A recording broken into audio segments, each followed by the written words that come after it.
사람들에게는 꿈이 있죠. 그 꿈을 이룬 사람들이 있습니다. 그런데 그 자기의 꿈을 이룬 사람들 가운데 이제 유명한 사람들이 보통 뭐 연예인들이나 혹은 스포츠 선수들 뭐 이런 사람들일 거예요. 그런 사람들이 정말 얼마나 자기 그 꿈을 위해서 많이 노력하는지 몰라요. 그런데 그런 사람들이 자신들의 어떤 과거의 어떤 일들로 인하여서 사회의 지탄과 외면을 받는 일들이 참 많아졌어요. 그럼에도 불구하고 어쨌든 그들은 꿈을 꾸는 사람이었고 그 꿈을 이룬 사람들이었죠. 그런데 그것이 자신의 어떤 그런 과거들로 인하여서 발목 잡히고 그 꿈이 좌절되어지는 경우들을 우리는 흔히 봅니다. 바라기는 우리 자신들뿐만 아니라 내 주변에 있는 모든 사람들이 자기의 그 꿈을 위해서 노력할 때에 그 꿈이 이루어지기를 간절히 소망해 봅니다. 하지만 우리의 모든 삶은 사실은 그 꿈을 위해 노력하는 것들이 어쩌면 삶의 고통으로 다가오는지도 모릅니다. 우리는 꿈을 위하여 한 발짝 한 발짝 나간다고 하지만 그 꿈이 언제 이루어질지 아직도 우리의 현실은 어두운 터널, 어두운 밤이라고 할 수 있을 것입니다. 그렇다면 꿈이 있으면 무엇하겠습니까? 내게 꿈이 있고 그 꿈을 이룰 수 있는 소망들이 우리에 있다 할지라도 어쩌면 우리의 삶은 희망거리가 없을지도 모릅니다. 그럴 때에 오늘 우리에게 있어서의 이 요셉의 인생 역전, 그 인생 역전이 우리에게 무엇을 말하고 있는지 이 시간도 함께 깨달을 수 있기를 원합니다. 요셉은 시위 대장 보디발의 아내의 모함으로 인하여 왕의 죄수를 가두는 감옥에 갇혔으나 하나님께서는 요셉과 함께 하심으로 간수장의 은혜를 받게 하셨습니다. 간수장은 옥중 죄수와 재반 사무들을 요셉에게 다 맡기고 무엇이든지 살펴보지 아니했다라고 말하고 있고요. 또 그런 결과는 하나님께서 요셉의 범사를 형통하게 하셨기 때문이다 라고 말하고 있습니다. 요셉이 갇혀져 있는 동안에 바로의 술 맡은 자와 떡 굽는 자가 요셉이 있는 감옥에 들어오게 됩니다.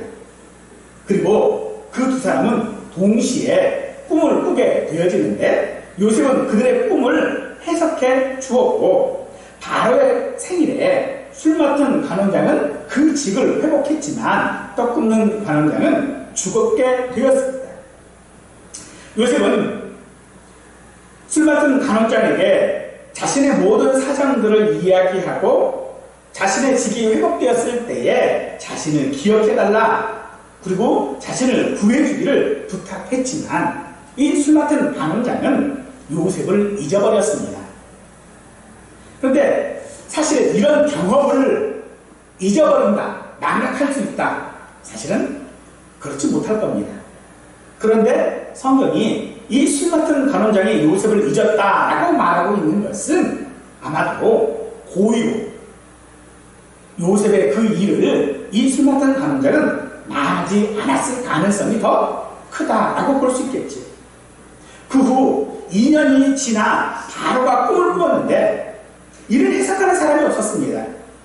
그때서야 이 술 맡은 간원장인 요셉을 기억했고 요셉을 바로의 꿈을 해석할 수 있는 사람으로 선거를 하게 되어지고 요셉은 이 바로의 꿈이 7년의 풍년과 7년의 기근이라고 해석을 하고 그 해결 방안까지 제시를 하게 되어지죠.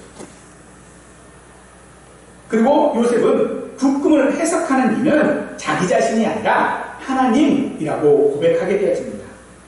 이로 인하여서 요셉은 단숨에 애굽의 2인자 자리에 올라섭니다. 그야말로 인생 역전이지요.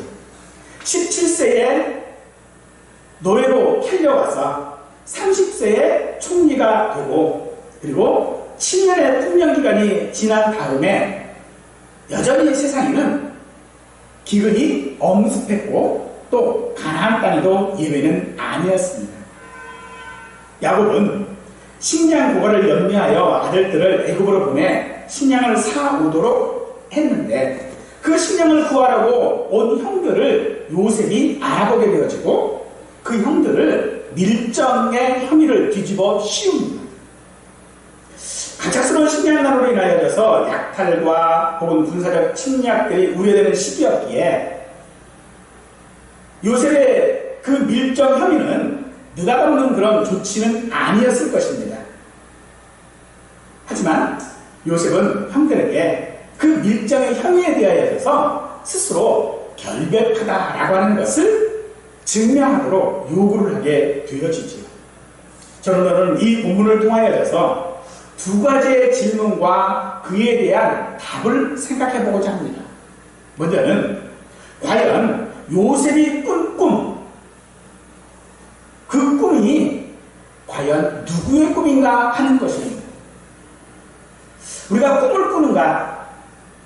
우리가 꾸는 꿈, 즉 드림은 우리가 수면시 경험하는 일련의 영상, 소리, 생각, 감정 등 그런 것들을 느낌을 말하는 것이지요. 꿈에서 일어나는 일들은 종종 현실에서 일어나기 어려운 것들이 대부분이고, 대부분의 꿈을 꾸는 이가 그 꿈을 제어하기도 어렵습니다. 우리는 보통 꿈은 우리가 렘수면이라고 하는 상태에서 꾸게 되어지는데, 이 렘수면은 우리 뇌가 깨어있는 때를 말하고 있는 것이죠. 하지만 성경에서 등장하는 꿈은 우리가 렘수면 상태에서 꾸는 꿈과는 다른 것입니다. 이것은 바로 하나님의 비전이라고 우리가 이야기해 볼 수 있는 것이겠죠. 그래서 우리는 우리가 꾸는 꿈과 하나님의 비전에 해당되는 꿈을 구분할 필요가 있습니다. 일반적으로 우리가 꾸는 꿈과 하나님께서 제시하는 비전은 다르다는 것이죠. 우리가 흔히 이야기하는 자각몽이나 예지몽과는 다른 것들입니다. 분명히 해야 하는 것은 성경이 완성된 후에 하나님께서는 우리의 그런 꿈을 통해서는 계시하지 않는다는 것이에요. 그래서 혹시라도 여러분들이 꿈을 꾸었는데 뭐 이렇다 저렇다 이런 것을 가지고 하나님의 계시다 뭐 이런 생각을 하지 않기를 바랍니다. 어쨌든 요셉은 꿈으로 인하여져서 노예가 된 사람이죠.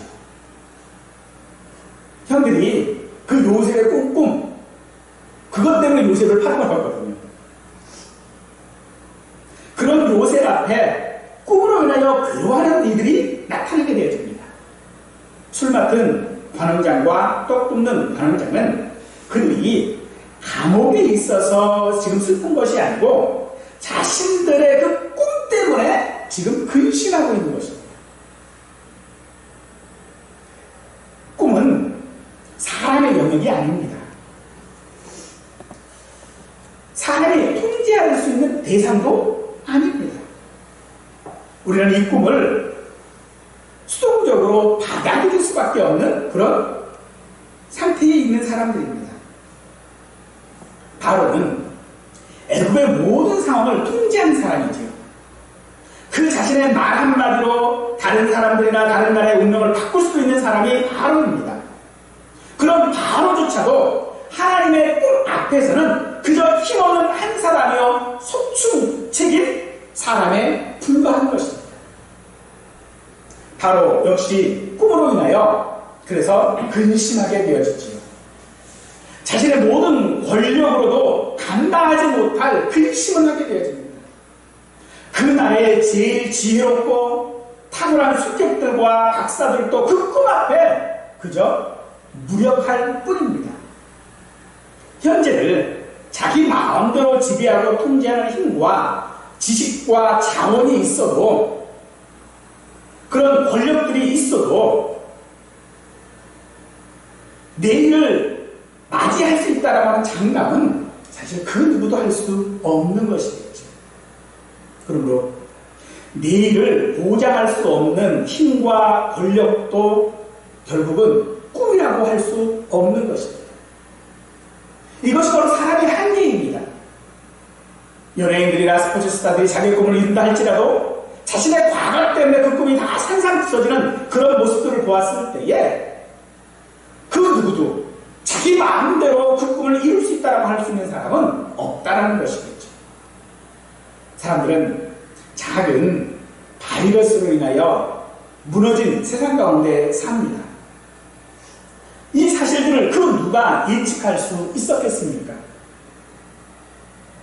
창세기 40장 8절은 해석은 하나님께 있지 아니하니까 라고 말하고 있습니다. 단지 꿈에 대한 해석을 말하는 것이 아닙니다. 이것은 하나님께서 이끌어 가신다라고 하는 그런 섭리를 말하는 것입니다. 꿈은 하나님이 친히 일하시겠다라고 하는 표시이고요. 하나님의 하나님 되심을 나타내는 것이 꿈입니다.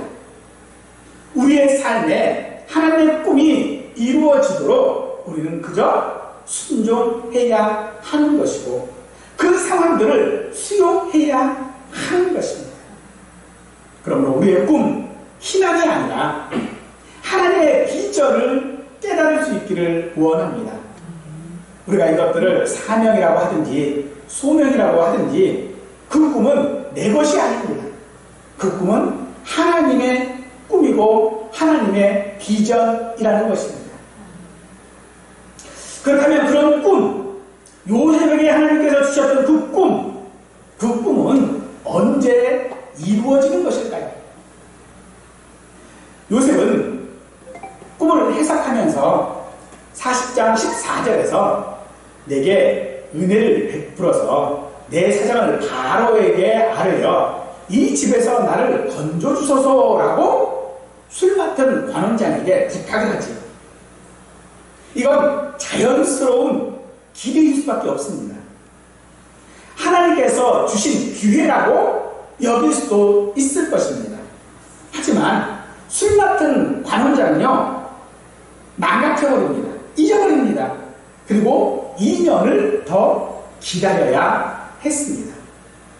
그 2년이라는 시간, 이것은 하나님의 꿈, 하나님의 섭리가 지체되어지는 것이 아니라 요셉이나 애굽에게 이 시간이 꼭 필요했기 때문에 하나님께서는 그 시간 동안 술 맡은 관원장에게 망각하게 하신 것이라는 것이죠.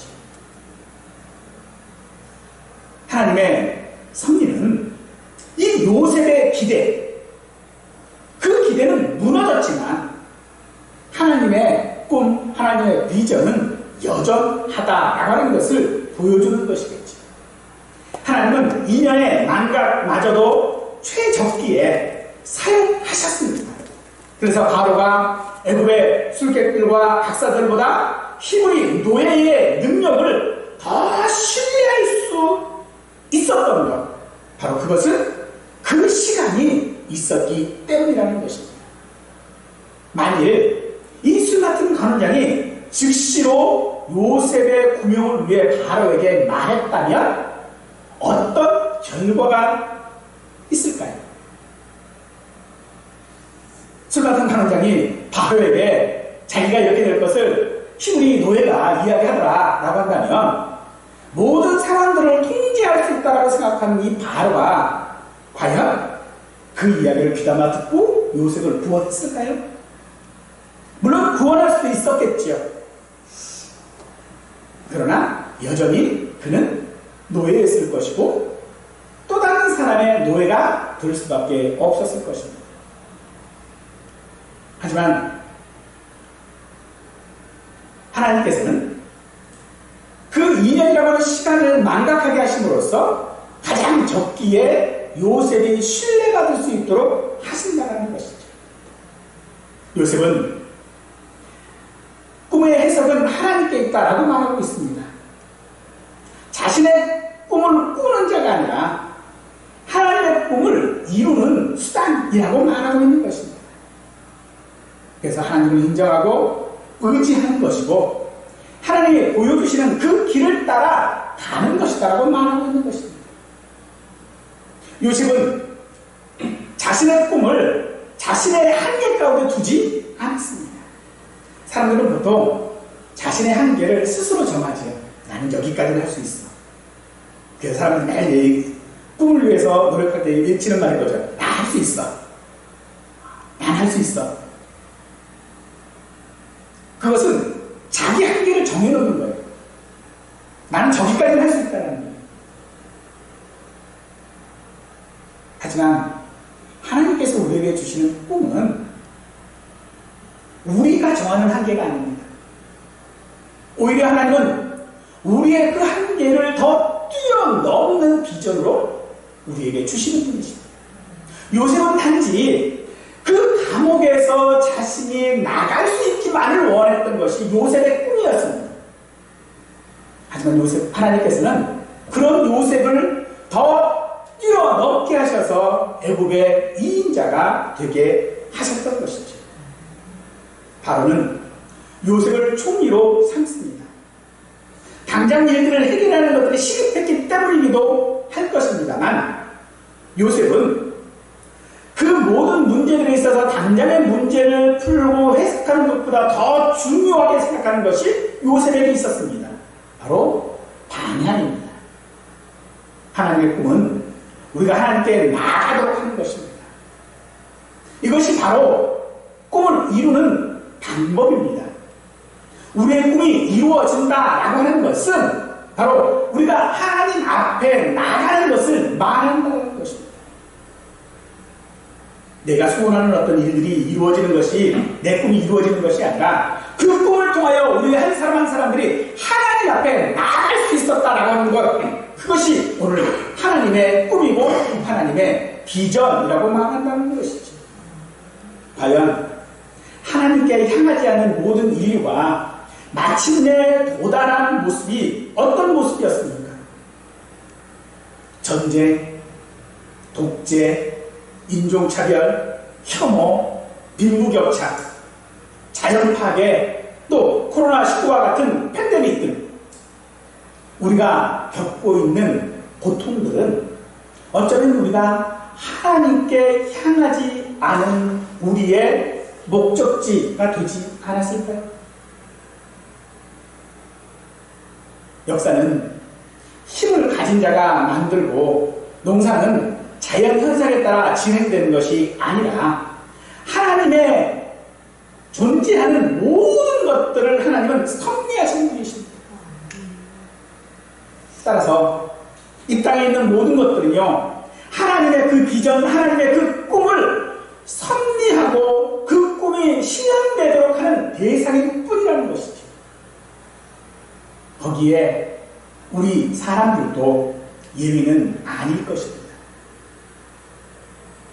바로는 요셉을 총리로 삼으면서 창세기 41장 39절에서 하나님이 이 모든 것을 내게 보이셨으니 너와 같이 명철하고 지혜 있는 자가 없도다 라고 말하고 있죠.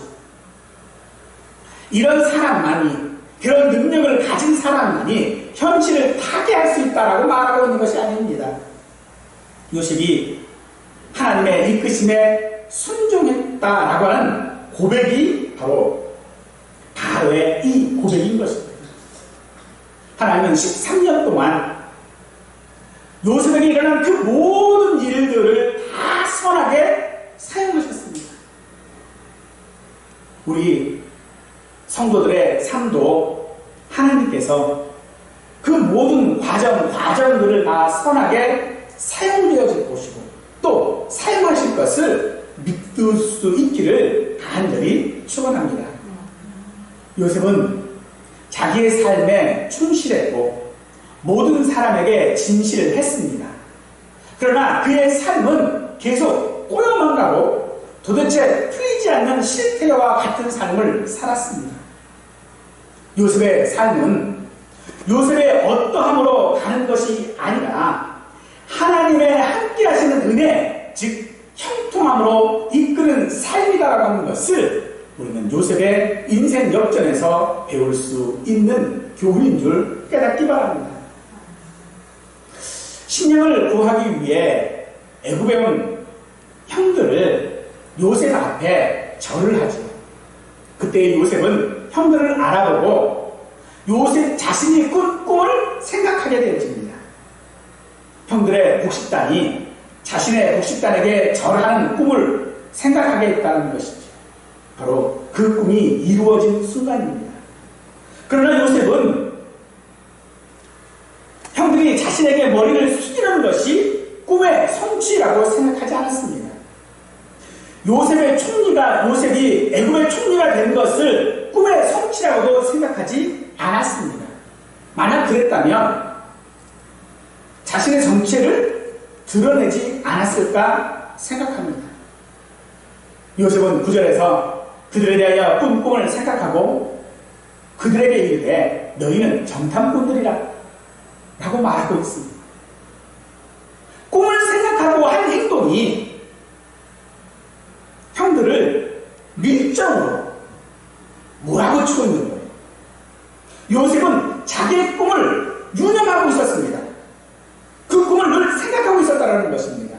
그 꿈에는 하나님의 뜻이 있다라고 하는 것을 분명히 요셉은 알고 있었다는 것입니다. 그러니까 그 꿈을 생각하고 그 하나님의 뜻을 생각하면서 요셉이 한 행동이 무엇입니까? 형들을 밀정으로 몰아붙이는 것이었습니다. 사실 우리가 하나님의 말씀들을 그것이 무엇이 되었던 간에 우리의 심중에 담고 다니는 것, 그것은 우리가 행동 하나하나 하는 데 있어서 굉장히 큰 도움이 되어집니다. 왜냐하면 그것은 내가 늘 하나님을 의지하고 있다라고 하는 그런 증거가 되어지기 때문이겠죠.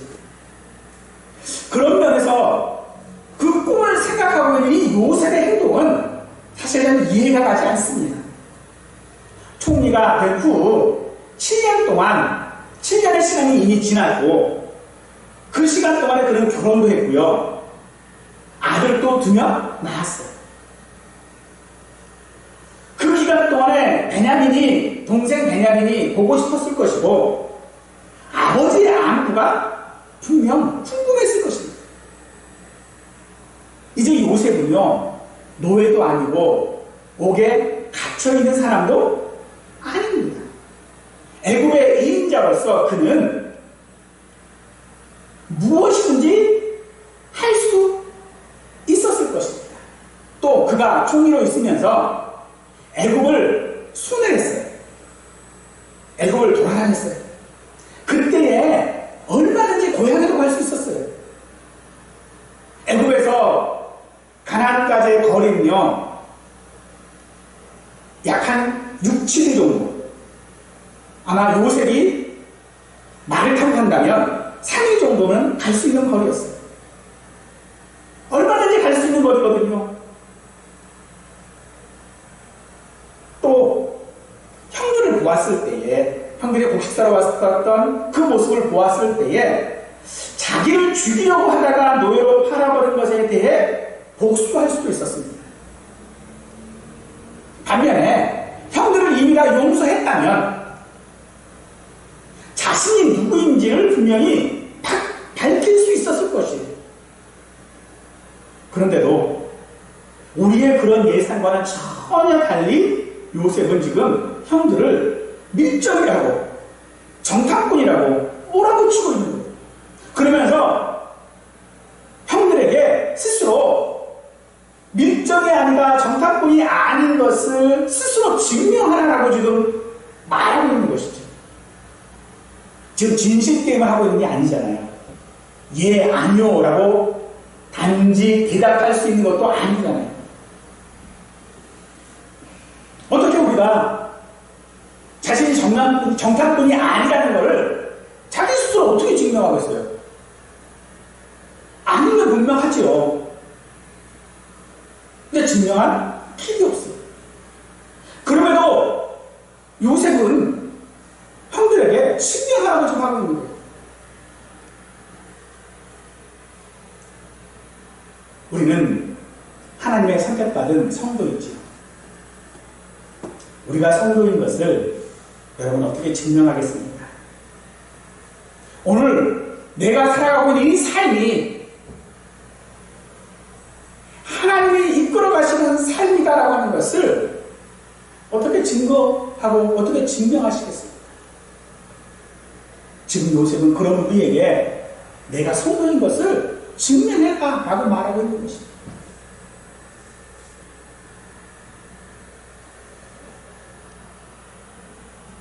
우리가 우리를 증명하도록 하나님의 성령은 우리에게 때로는요 굉장히 가혹한 듯 보입니다. 우리가 우리를 증명하도록 하시기 위해서 하나님은 우리에게 엄히 말씀하시는 것처럼 보입니다. 하나님은 때로 우리에게 그렇게 우리를 증명하도록 하시는 것입니다.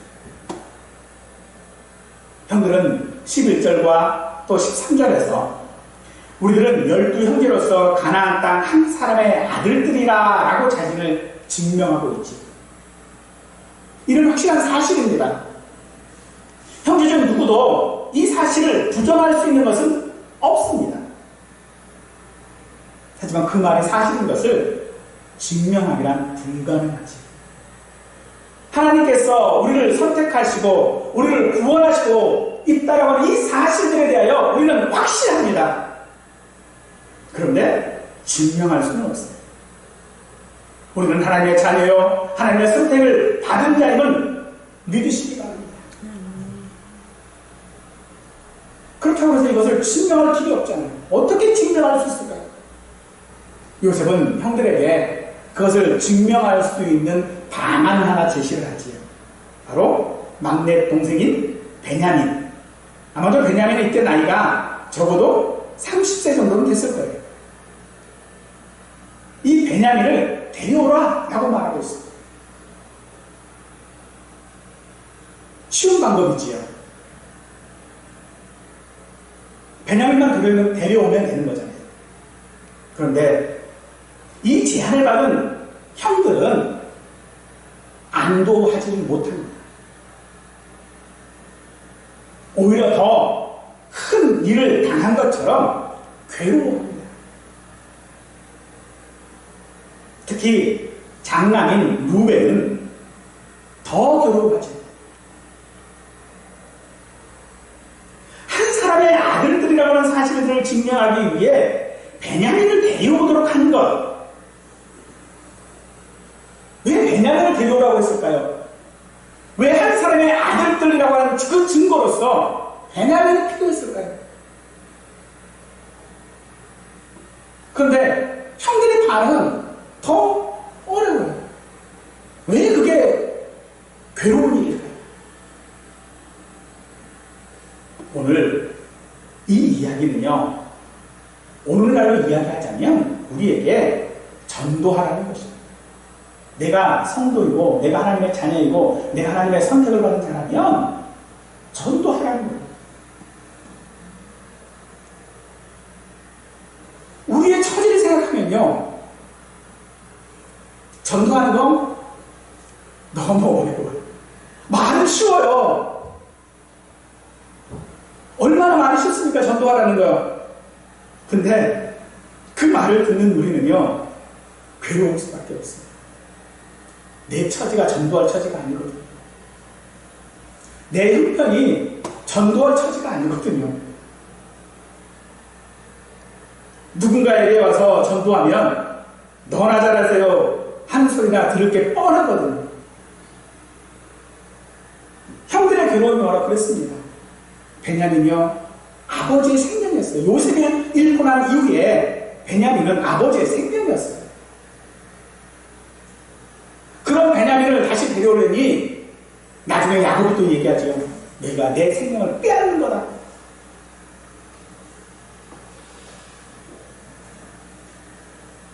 한 사람의 아들들이라고 하는 것은 가족이라는 것이거든요.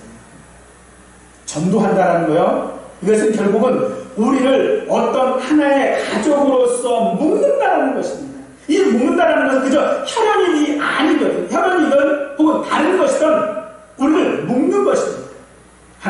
우리를 가족으로 묶고 있는 것이고 그 가족으로 묶는 것을 하나님은 우리에게 요구하고 계십니다.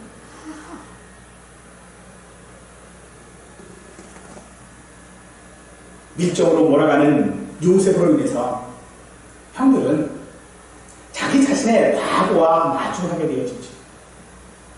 믿는다라고 말했지만, 믿는다라고 내가 지금 고백을 하고 있지만, 실제로는 그렇게 살아오지 못했던 내 자신의 과거들,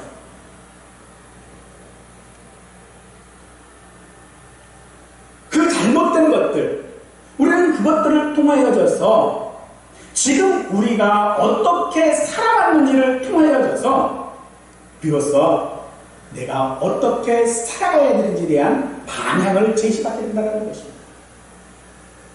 그래서 하나님께서는요, 이토록 우리에게 모질게 하시는 이유인 것입니다. 그토록 우리가 하나님을 믿고 하나님을 찬양하고 하나님께 예배하고 기도했는데 그래도 불구하고 우리의 삶이 이토록 모진 것은 하나님께서 우리의 과거를 통하여서 우리를 하나님께로 이끄시고 계시다는 것입니다. 그런 상황 가운데 우리가 해야 될 일이 무엇입니까? 더욱더 하나님 앞에 이 모든 고통들조차도 하나님의 섭리이며 하나님의 비전인 것을 깨닫고 나아가는 것입니다.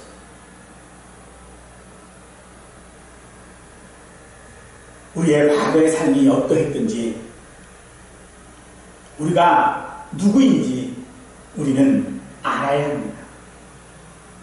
그래야 우리는 하나님께서 우리를 이끄시는 그 꿈을 따라 갈 수 있습니다.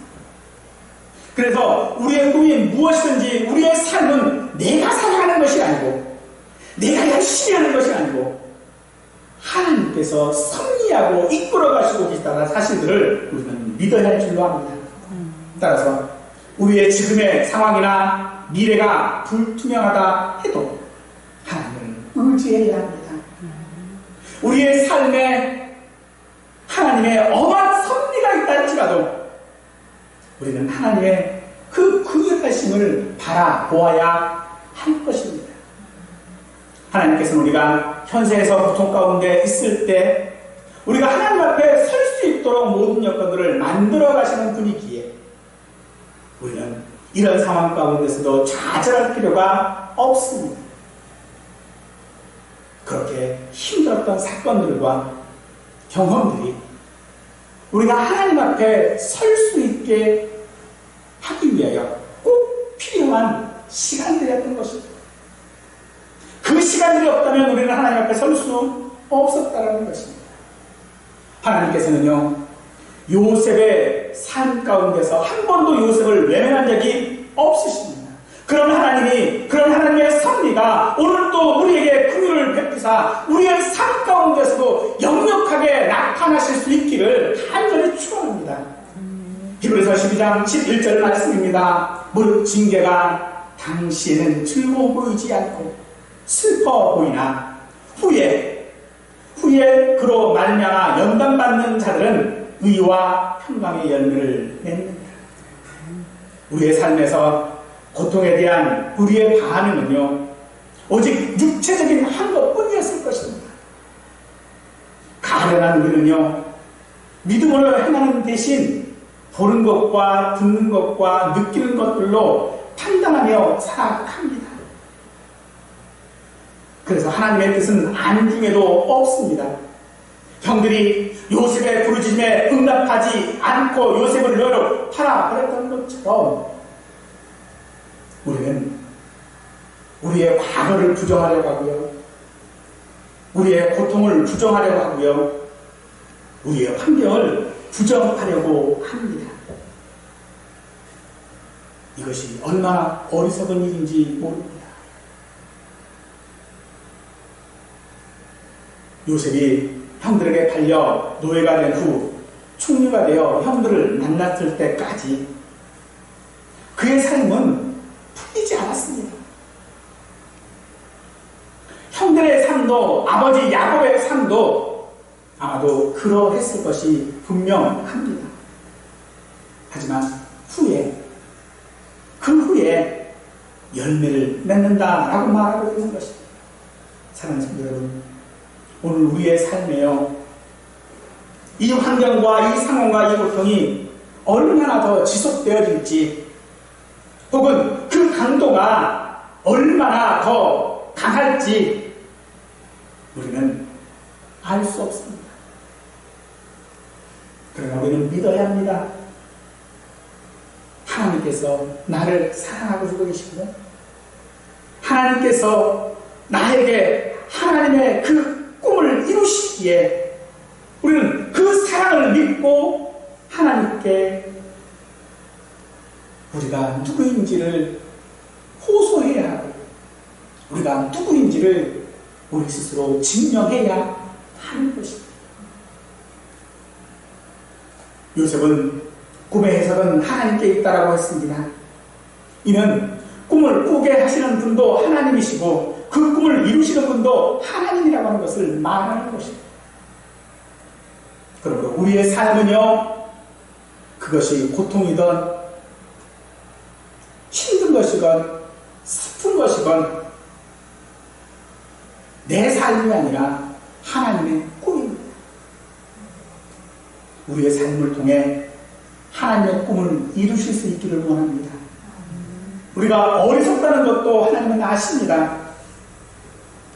우리가 온통 생각하는 것이 죄밖에 없다는 것도 하나님은 아십니다. 그런데도 하나님은요, 우리를 향한 하나님의 그 꿈을 포기하지 않으시고 그 꿈을 이루시기 위하여 우리로 연단하시어서 반드시 하나님의 꿈을 이루십니다. 하나님의 그 꿈을 이루시는 그날까지 우리가 우리의 삶이 하나님의 섭리인 것을 증명하는 우리 모두가 되시기를 간절히 축원하겠습니다.